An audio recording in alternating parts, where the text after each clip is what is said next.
Dios les bendiga, amados hermanos. Hoy queremos compartir un estudio acerca del profeta Miqueas y le hemos titulado, como está el título en la escritura, Acusación contra los dirigentes de Israel.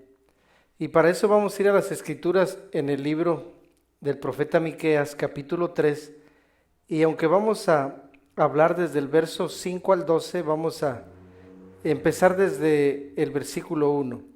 Y leemos siempre la palabra de Dios, honrándolo como Padre, Hijo y con la comunión de su Santo Espíritu. Dije, oíd ahora, príncipes de Jacob y jefes de la casa de Israel, ¿no concierne a vosotros saber lo que es justo? Vosotros que aborrecéis lo bueno y amáis lo malo, que le quitáis su piel y su carne de sobre los huesos, que coméis asimismo la carne de mi pueblo, y les desolláis su piel de sobre ellos, y les quebrantáis los huesos y los rompéis como para el caldero, y como carnes en olla. Entonces clamaréis a Jehová, y no os responderá. Antes esconderá de vosotros su rostro en aquel tiempo, por cuanto hicisteis malvadas obras.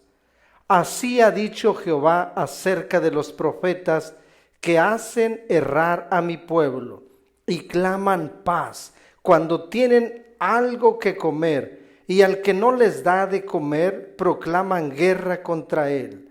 Por tanto, de la profecía se os hará noche y oscuridad del adivinar, y sobre los profetas se pondrá el sol, y el día se entenebrecerá sobre ellos, y serán avergonzados los profetas, y se confundirán los adivinos, y ellos todos cerrarán sus labios, porque no hay respuesta de Dios. Mas yo estoy lleno de poder del Espíritu de Jehová, y de juicio y de fuerza, para denunciar a Jacob su rebelión y a Israel su pecado.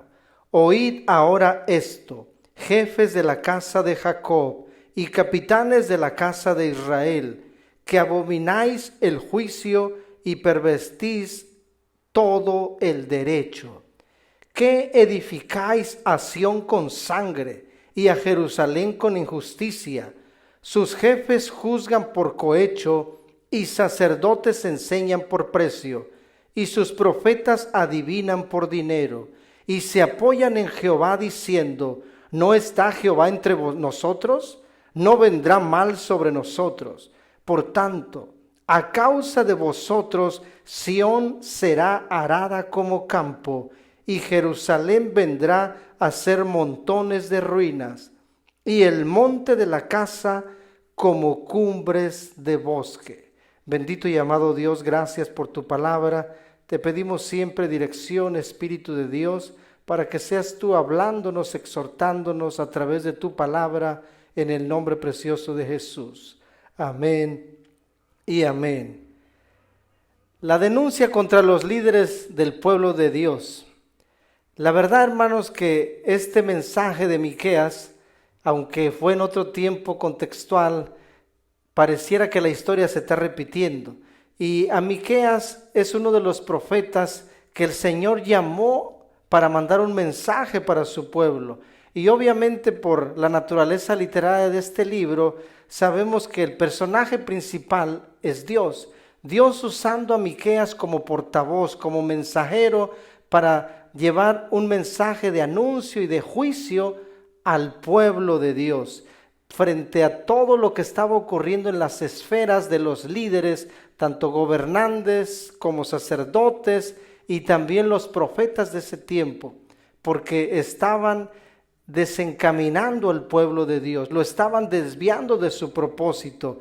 Miqueas, dice la escritura, que él provenía de un pueblo, de una provincia llamada Moreset, y él como profeta también fue contemporáneo de Isaías.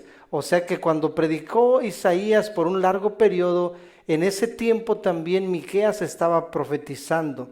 Él fue un hombre de campo que creció mirando las injusticias, abusos que se cometían entre los campesinos por parte de los hombres ricos que vivían en las ciudades capitales.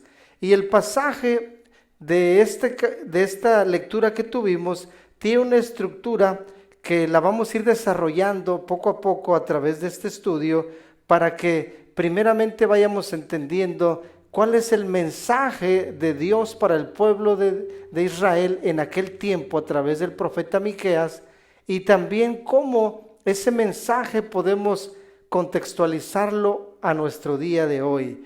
Entonces, él da unas advertencias, da un juicio por parte de Dios, y cuando nosotros leemos en estos versículos, cuando leemos la porción, por tanto, significa que eso es la acción de Dios que va a ser como juicio para el pueblo. Entonces, el uso de la palabra plural, cuando leemos acusación contra los líderes, dirigentes, sacerdotes, significa que no era una sola persona que se estaba enviando este mensaje, sino eran a un grupo de personas, a los líderes, a los dirigentes, al grupo de sacerdotes, a un grupo también de profetas, de manera que en sí todo se estaba pervirtiendo. Todos los líderes, los que profesaban un liderazgo, ya fuera político, sacerdotal o profético, estaban desviándose del propósito de Dios.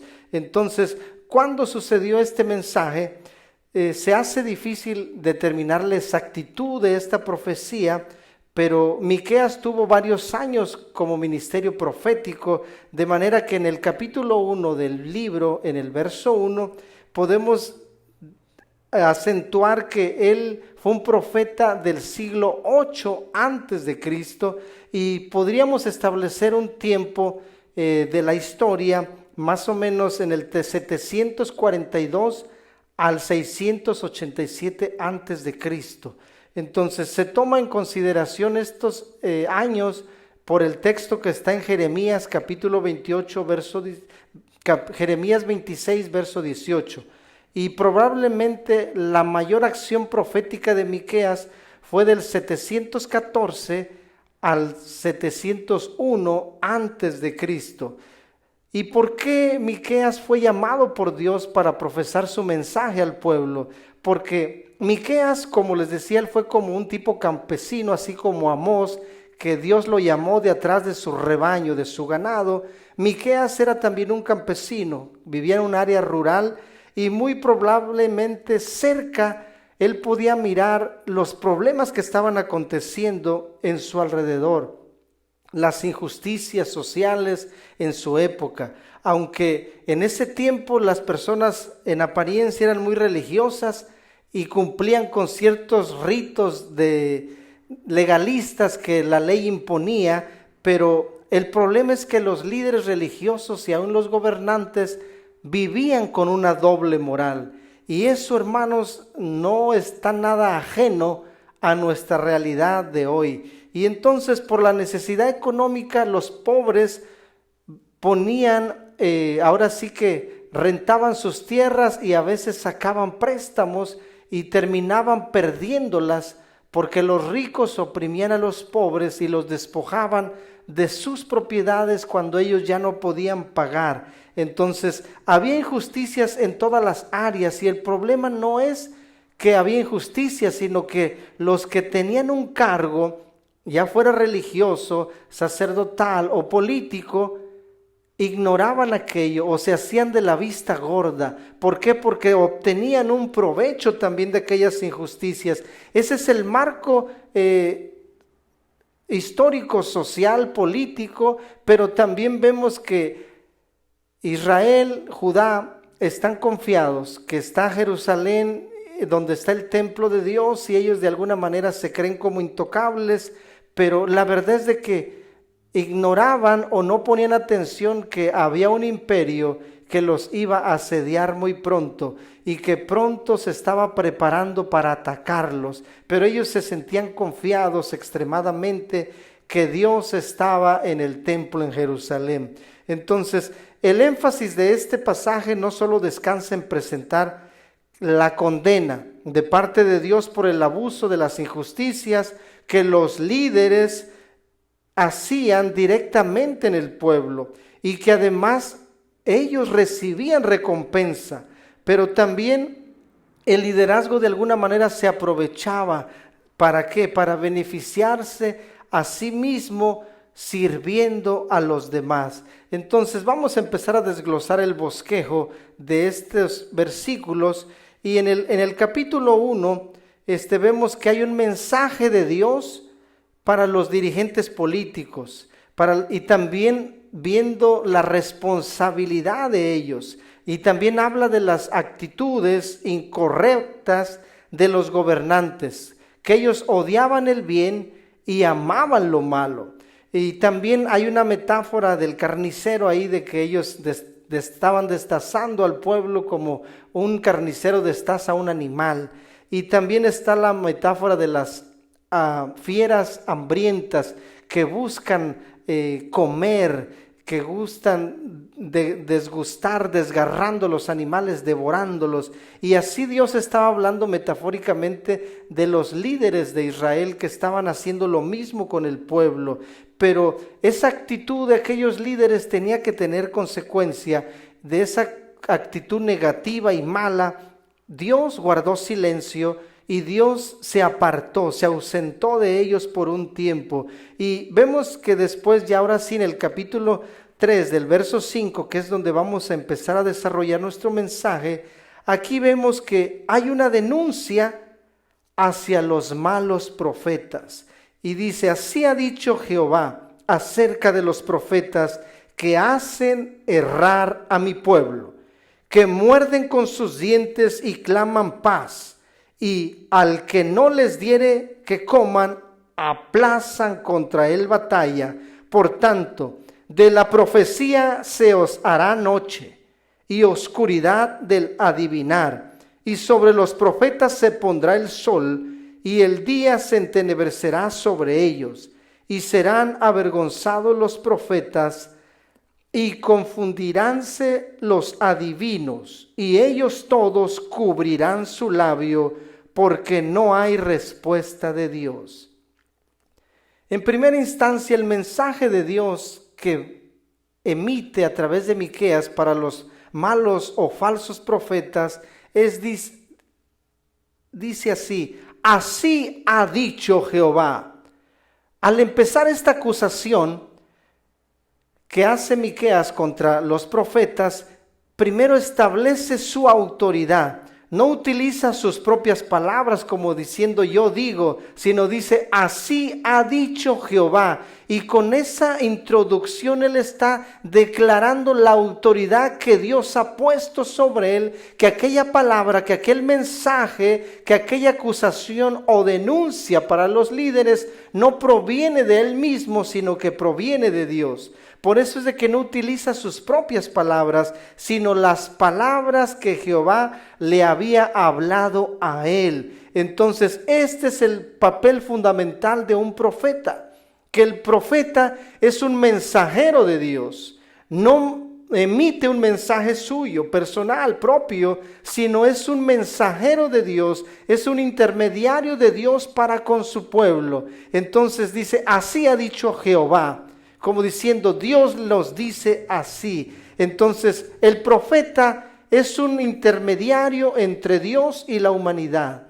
Pero hoy en día vemos que los profetas que se levantan hoy no están ejerciendo ese papel fundamental. Repetir las palabras que Dios le había dado era lo primordial, el mensaje de Dios, no palabras de sabiduría, de intelecto personales, sino lo que provenía de parte de Dios. Y en segunda instancia vemos que él emite esa denuncia, ese juicio, declarando primero la autoridad de Dios, y también va a denunciar la actitud incorrecta de los profetas. ¿Y cuál era la actitud incorrecta de estos profetas? Así como de muchos hoy, eran de tropiezo para el pueblo. Porque dice, acerca de los profetas que hacen errar a mi pueblo.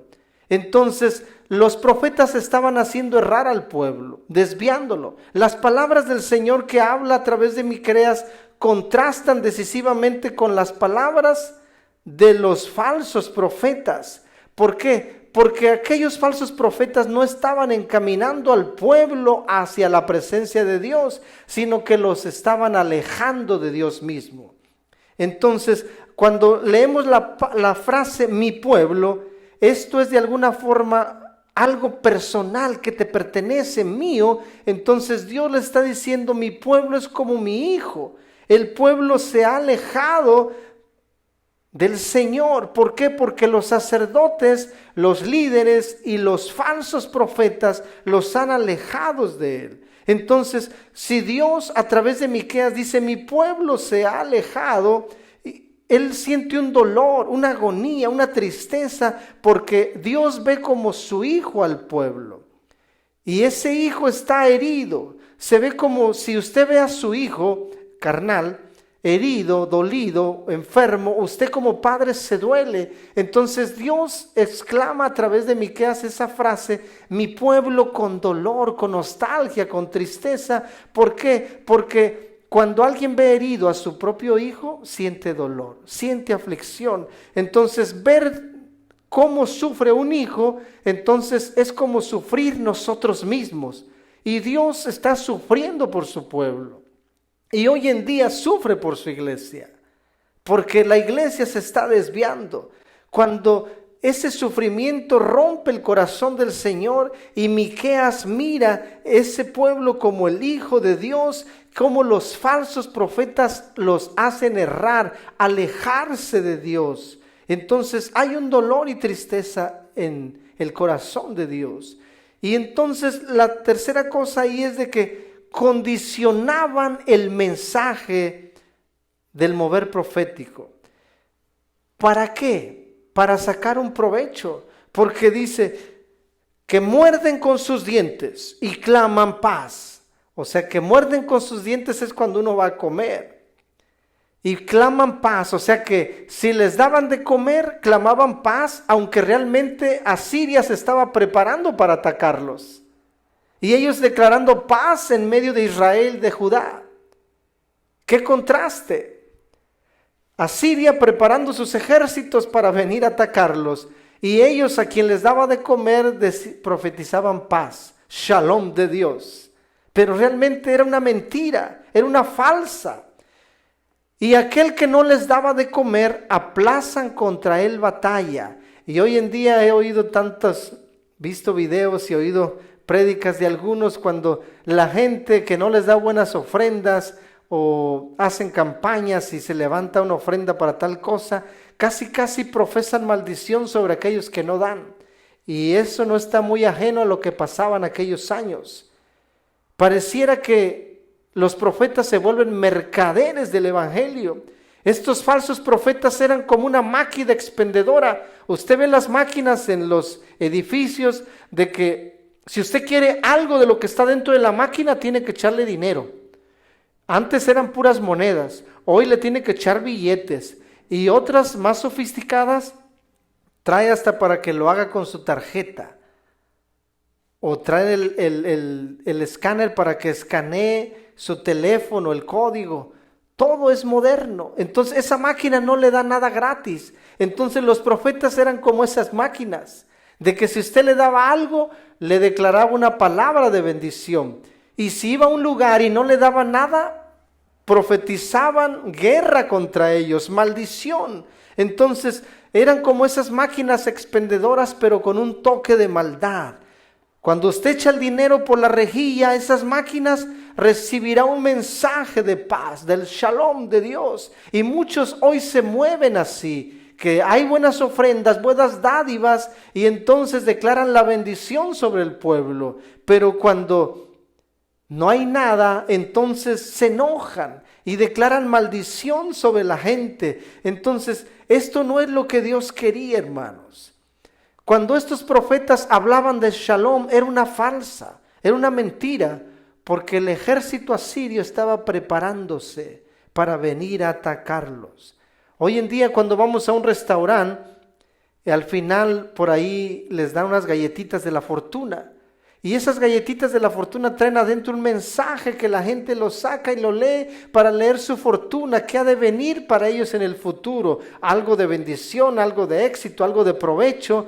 Pero esas galletas no son gratis, cuestan. Entonces, así era el tipo de profetismo que estaba en el tiempo de Miqueas, que a quien les daba declaraban palabras de bendición, pero realmente el ministerio profético no era para hablar bendición y abundancia como se usa hoy, sino para promulgar un anuncio, un juicio, una exhortación o también a veces una esperanza para su pueblo. Pero hoy en día estamos mirando y escuchando profetas que siguen profetizando como en el tiempo de Miqueas: shalom, paz, bendición, prosperidad. Y entonces eran como esas máquinas que si no ponemos monedas, no ocurre nada, no sale nada. Entonces tendrían que recibir dinero para poder declarar una palabra de bendición, predicar guerra santa como en el tiempo de la Inquisición, que en nombre de Dios levantaban guerras contra aquellos que no creían en el evangelio católico romano. Entonces, muchos cuando no reciben algo que ellos quieren, una retribución, proclaman guerra sobre la gente, maldición. Entonces les dicen: no, por mezquinos, no prosperarán por codos.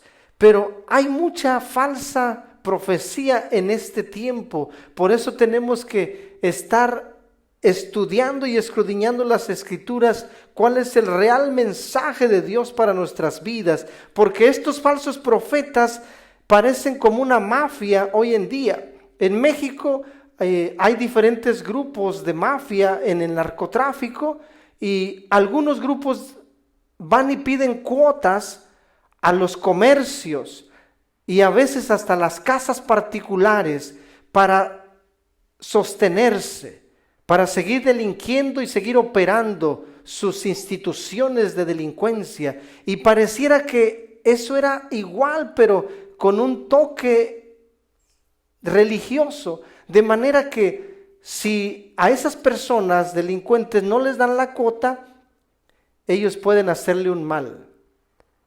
Y de manera que los falsos profetas también pareciera que ellos eran mercaderes de la fe, como una mafia disfrazada, pero muy alejados de ser los reales portavoces de Dios, porque exigían un tributo y prometen daño si no les pagaban ese tributo. Así como las mafias delincuenciales exigen una cuota y si no se les paga, llegan, asesinan, secuestran o matan. Y así era el profetismo en aquel tiempo. Decían: tienes que pagar tanto de tributo, porque si no lo pagas, vendrá maldición sobre tu vida. Esa cultura era común en aquel tiempo, que a los profetas se les tenía que dar dinero.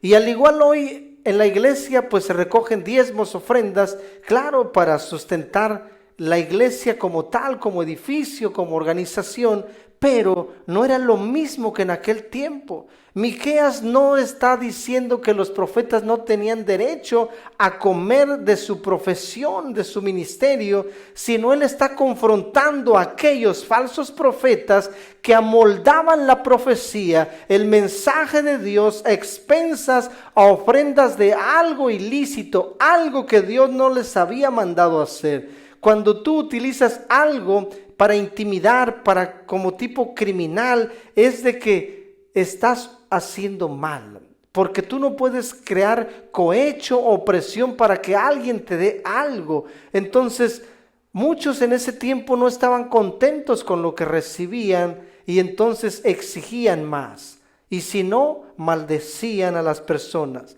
Podemos estar seguros que estos profetas favorecían a los ricos.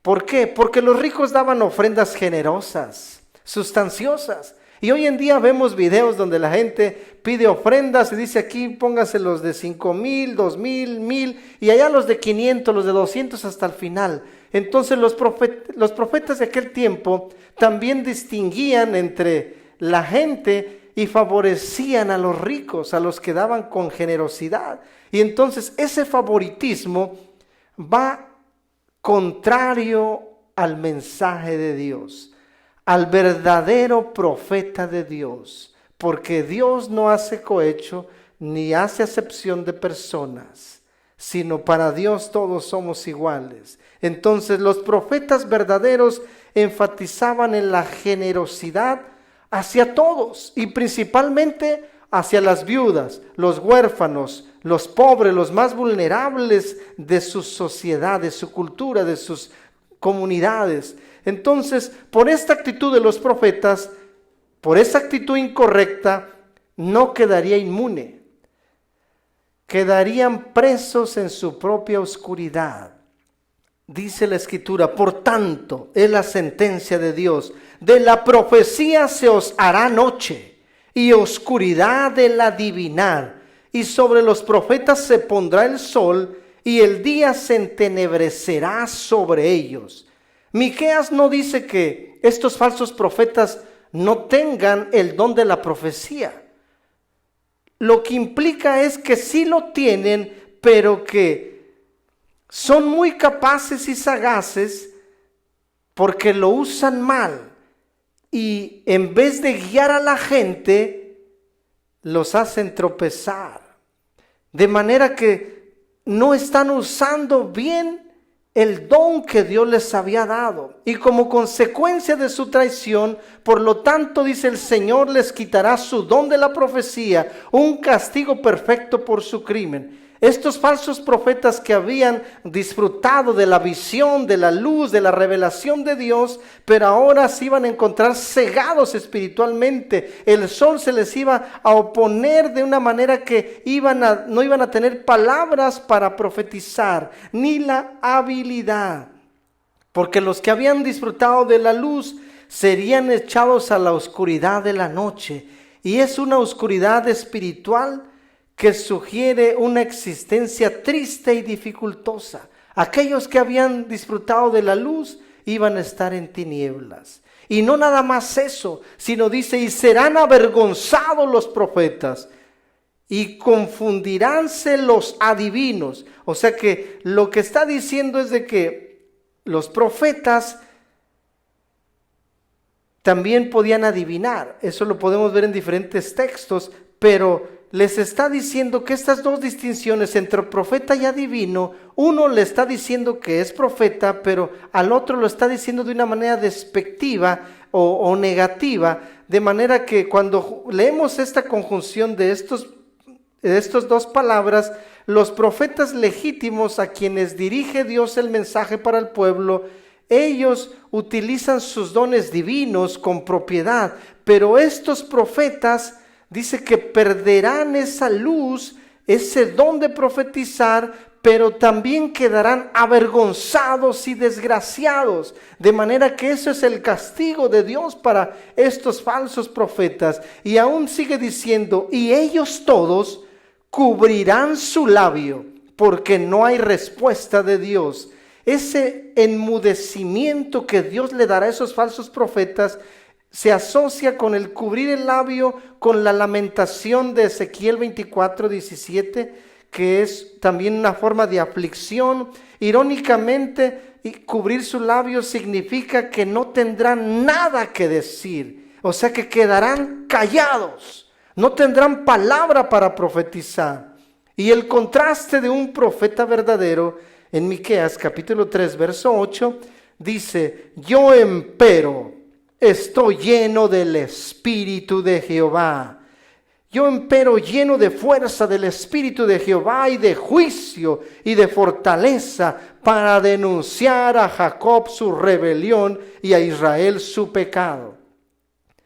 Cuando leemos Jacob e Israel decimos son diferentes, pero sabemos que Israel es el nombre que Dios le cambió a Jacob, pero aquí se está refiriendo a que tanto Israel como Judá, los reinos divididos, le está hablando a los dos. De manera que Miqueas es lo contrario de los falsos profetas, porque él está lleno del Espíritu de Jehová, tiene el juicio de Dios y la fortaleza de Dios para profetizar el juicio y sentencia de Dios para aquellos falsos profetas. Entonces él establece un obvio contraste en su estatus como un profeta auténtico de Dios y los otros falsos profetas, porque ellos han deshonrado a Dios y como resultado perderán sus poderes y sufrirán la oscuridad de la noche, la separación del Señor y la desgracia. Él está lleno del Espíritu del Señor. La fuerza que disfruta no es una fuerza personal, sino la fuerza de Dios. Así es de que en el verso 8, inciso B, cuando él dice, tengo la autoridad de Dios sobre mí para denunciar el pecado, dice, para denunciar a Jacob su rebelión e Israel su pecado. Esto es que los falsos profetas es lo que deberían estar haciendo, pero ellos dejaron de profetizar eso, de predicar la verdad que Dios les había revelado. Y hoy en día tristemente vemos cómo muchos hombres y mujeres de Dios han dejado de predicar la verdad de Dios y predican de acuerdo a doctrinas de hombres, a sus propias concupiscencias o aún sus propias ideologías, sus pensamientos, su sabiduría de hombre. Entonces Israel y Jacob, claro está que esos dos nombres son el mismo pueblo, el pueblo de Dios. Y más adelante vemos cómo esos reinos divididos, que se convirtió en el reino del norte, reino del sur, Miqueas se dirige a esta situación a ambos. Se refiere a Judá y también a Israel. En este caso, la gente ha pecado y los falsos profetas deberían de estar siendo confrontados. En vez de que digan, prediquen paz y prosperidad, a los que les pagan declaran, a los que no les pagan declaran guerra contra ellos porque no les llenan los bolsillos. En cambio, Miqueas predica la palabra de Dios, cumple la obra profética, la obra del Señor, confronta la transgresión, confronta el pecado, y no hay una labor agradable del profeta. Él tiene que llenarse de la fuerza del Espíritu, de la sabiduría de Jehová para predicar ese mensaje de juicio y condenación, porque la tarea profética no es fácil. Ni tampoco es popular como hoy en día el profetismo o los profetas que se autodenominan son muy populares, muy queridos en todos lados, pero en la antigüedad eran odiados. Es lo contrario. Entonces era una labor, aparte de ser odiados, no eran populares, eran odiados, y aparte era una labor muy peligrosa. Pero la prueba del profeta verdadero es que transmite las palabras que Dios le ha dado, esté de moda o no esté de moda, porque el mensaje de Dios es el mismo, no cambia. En el verso 9 al 12 dice la Escritura: oíd ahora esto, cabezas de la caja de Jacob y capitanes de la casa de Israel, que abomináis el juicio y pervertís todo el derecho, que edificáis a Sión con sangre y a Jerusalén con injusticia. Sus cadenas juzgan por cohecho, sus sacerdotes enseñan por precio, y sus profetas adivinan por dinero, y apóyanse en Jehová diciendo: ¿no está Jehová entre nosotros? No vendrá mal sobre vosotros. Por tanto, a causa de vosotros será Sión arada como campos, y Jerusalén será majanos. Aquí vemos que habla ahora sí de los tres grupos, que los líderes juzgan por cohecho, los sacerdotes enseñan por precio y los profetas adivinan por dinero. Y ese mensaje de Miqueas no está tan alejado de la realidad de hoy en la iglesia, que abomináis el juicio y pervertís el derecho. Estos líderes ya no hacían distinción entre lo justo y lo recto ante los ojos de Dios o los ojos de la gente. A ellos los que le interesaba era simplemente disfrutar de lo bueno. Oh, ¿cómo no me voy a dar este lujo? Soy un hijo de Dios. Oh, soy un alcalde, soy un senador. Quieren disfrutar de lo mejor. ¿Por qué será esto? Porque aman la maldad y pervierten el derecho. La respuesta de estos hombres que tienen poder, el poder que se les había dado sobre los demás, es un poder para ser tiranos, para hacer su voluntad sobre los demás, para hacer torcer el derecho y aprovecharse de los menos, de los más afligidos, de los más débiles. Entonces, los líderes de aquel tiempo se volvieron tiranos, se aprovechaban de la gente común. La injusticia estaba al día a día. Estos líderes inventaban o ponían reglas injustas. La justicia y la rectitud para lo cual les habían sido puestos no estaba siendo ejecutada. Ellos obraban con impiedad e injusticia. Por eso dice la Escritura que edificáis a Sión con sangre y a Jerusalén con injusticia. Sión es la montaña en que Jerusalén fue construida. Sión y Jerusalén son sinónimos ahí en esa Escritura. Jerusalén es una ciudad magnífica con muchos edificios imponentes, pero es el lugar donde está el templo de Dios, y como lo entendían ellos, decían: aquí está el templo, así es de que nadie puede hacernos nada, el Señor está presente en este lugar. Pero lo que no sabían es de que la palabra de Miqueas no se iba a cumplir en ese tiempo, sino un siglo tal vez después esa ciudad iba a ser arrasada. Sus cabezas juzgan por cohecho, y sus sacerdotes enseñan por precio, y sus profetas adivinan por dinero. Los sacerdotes estaban obligados a enseñarle al pueblo de Dios la ley, a guiarlos para la verdadera adoración a Dios. Pero la verdad es que en vez de actuar con responsabilidad y también en las disputas establecer como jueces y asegurar el buen juicio que se llevara a cabo en medio de las ciudades, la ley prohibía que los oficiales pervirtieran la justicia mostrando parcialidad o a veces sobornos que les daban. Pero los profetas, sacerdotes y reyes, que eran la élite poderosa de Jerusalén, eran los tres grupos con mayor poder en aquel entonces. Pero esos tres grupos estaban involucrados en las injusticias. O sea que ahora sí que quien tenía el pago se dejaban manejar por el mejor postor.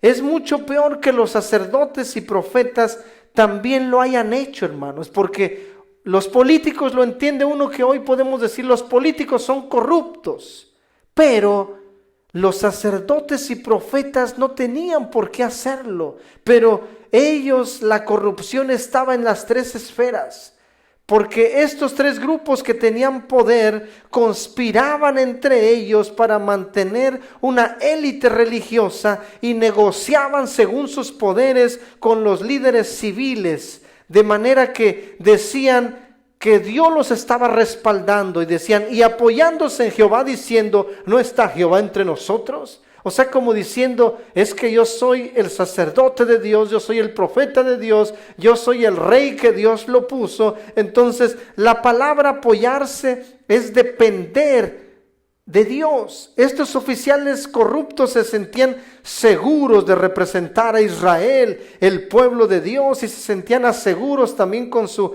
asociación con los líderes del templo, y todavía que los respaldaban los profetas de Dios. Decían: templo de Jehová, templo de Jehová, templo de Jehová es este, en Jeremías capítulo 7 verso 4, pensando que estaban seguros porque en Jerusalén tenían el templo de Dios. Pero ese templo, cuando Jesús llegó, cuando vemos en los evangelios, dice: lo habéis convertido en cueva de ladrones. Y hay una sentencia de Dios: por tanto, a causa de vosotros será Sión arada como campo, y Jerusalén serán majados, y el monte de la casa como cumbres de breñal. Parece apropiado para una ciudad construida con sangre e injusticia que tiene que caer en ruinas. Y sabemos la historia, cómo terminó Jerusalén: sus muros derribados, sus puertas quemadas a fuegos, y la ciudad entera y aún el templo reducida a escombros. La gente entendería bien ese cuadro que Miqueas estaba presentando o pintando, de manera que todas esas profecías se tuvieron que cumplir en un tiempo. Ocurrió un siglo después de la profecía de Miqueas. Los babilónicos destruyeron Jerusalén, arrasaron la ciudad, mataron a muchos de sus habitantes y forzaron al exilio los que quedaban. Así es de que, ¿de qué relevancia tiene para nosotros ese mensaje?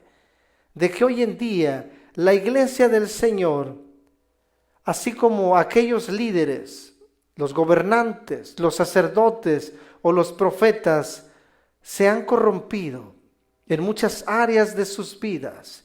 Y hoy también nosotros pareciera que cuando nosotros predicamos, profetizamos o hacemos obras de injusticia, parece que primero buscamos el beneficio personal y después vemos por los demás. Cuando nosotros no estamos predicando el mensaje de Dios como la palabra nos lo indica, estamos haciendo errar al pueblo. Cuando nosotros favorecemos a los ricos, a los poderosos, a los que dan buenas dádivas, estamos practicando el cohecho, la injusticia y el soborno. Cuando nosotros estamos en una posición de liderazgo y permitimos las injusticias decimos en México, por un moche, le damos quebrada. De manera que cuando nosotros hacemos acepción, cohecho, injusticia, cuando no profesamos la verdad, estamos volviéndonos como aquellos líderes, como aquellos profetas que falseamos la palabra, el mensaje, aquellos que predican por dinero, aquellos que profetizan por dádivas. Hermanos, la iglesia se está corrompiendo de una manera similar en el tiempo de Miqueas. Por eso tenemos que decirle: Señor, ayúdanos a ser justos, a predicar tu mensaje con honestidad, tu mensaje de verdad, tu mensaje tal y como la Escritura nos lo demanda, tu mensaje como tú lo estás hablando a nuestro corazón para predicarlo, ese mensaje como tú nos lo estás dando a través de tu palabra para profetizarlo. Por eso debemos decirle: Señor, ayúdanos a ser verdaderamente un líder, un gobernante, un sacerdote o un profeta que predica y traza bien la palabra de verdad. Que el Señor les bendiga.